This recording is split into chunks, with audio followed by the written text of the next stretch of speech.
Today's ICD-10 quick coding tip focuses on how to correctly code pathological fractures. My name is Claire and I'm an inpatient coding auditor. In my coding tips and tricks videos, you'll discover valuable insights to help sharpen your medical coding skills and code with confidence. If that sounds like something that would be helpful to you, please consider hitting that subscribe button so that you can be notified whenever I release new content. Fractures can be coded as traumatic or non-traumatic. Non-traumatic fractures are classified as pathological fractures. Pathological fractures happen in bones that have been weakened by other conditions like osteoporosis or neoplastic disease. These fractures can occur without any trauma or with only minor trauma that would not normally cause a fracture in a healthy bone. When coding fractures, it's very important that you check the documentation and identify the specific kind of fracture. If the patient has come in with a fracture and the physician has not documented that any significant trauma has occurred, review the documentation for the possibility that this may be a pathological fracture. Fractures that are described as spontaneous, chronic, insufficiency, or fragility fractures are coded as pathological fractures. When coding fractures, it's important to only assign codes for one type of fracture. It's not appropriate to code both a traumatic fracture and a pathological fracture of the same bone. Keep in mind that a fracture can be considered pathological even if it resulted from minor trauma, if that minor trauma would not normally cause a healthy bone to break. However, only the physician can determine this, and it may be necessary to ask for clarification through a query to determine if the cause of the fracture was traumatic or if the fracture is pathological.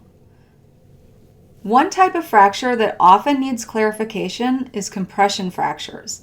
When coding compression fractures, it's important to review the medical record to determine if there's been any significant trauma. For example, if someone falls from a high place, like from the roof, and experiences a compression fracture in the spine, it's classified as an injury. However, if an older patient has a compression fracture from a minor injury, like taking a hard step after a stumble, it may be considered a pathological fracture. This is especially true if the patient already has an underlying condition that increases the risk of such fractures. If the medical record documentation doesn't indicate whether a compression fracture is pathological or traumatic, it's best to ask the physician for clarification. In ICD-10, pathological fractures are classified as diseases of the musculoskeletal system instead of being categorized as injuries. They're classified based on the underlying cause. There are numerous potential underlying causes for pathological fractures, with some common ones being osteoporosis, bone malignancy, and osteomyelitis. When it comes to coding encounters for patients with osteoporosis and fractures, there's something important to keep in mind. The classification doesn't assume a connection between osteoporosis and fractures of an unspecified type. This can be confusing for coders sometimes because there's a subterm listed under osteoporosis in the alphabetic index for with pathological fracture. The important part to note here is the word pathological. It must be documented by the physician to make this link. So if the patient has a diagnosis of both a pathological fracture and osteoporosis, you can go ahead and code it as osteoporosis with current pathological fracture. However, if the patient has osteoporosis and a fracture that the doctor hasn't specified as pathological, depending on the situation, you might need to ask for clarification. Osteoporotic fractures are classified as combo codes, meaning they're represented by a single code. However, when it comes to pathological fractures caused by other conditions like malignancy or infection, 2 codes are required. One code is assigned for the fracture itself, while another code is used to identify the underlying condition. The order in which the codes are listed depends on the circumstances of admission. If a patient is admitted specifically for the treatment of a pathological fracture, that fracture becomes the principal diagnosis.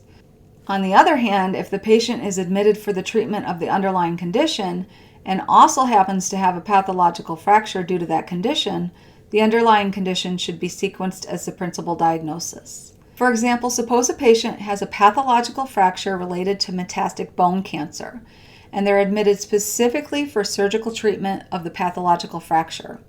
In that case, the pathological fracture would be your principal diagnosis, and the metastatic cancer to the bone would be sequenced as a secondary diagnosis.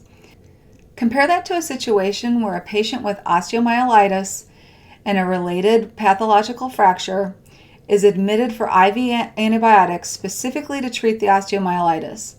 In that scenario, the principal diagnosis would be the osteomyelitis, with the pathological fracture sequenced as a secondary diagnosis. So that's it for today's quick tip. I really hope that this video was helpful for you. If it was, please give it a thumbs up. And if there's any topics that you would like me to cover in the future, just leave a comment below and I'll add them to my list. Thanks for watching, and until next time, happy coding.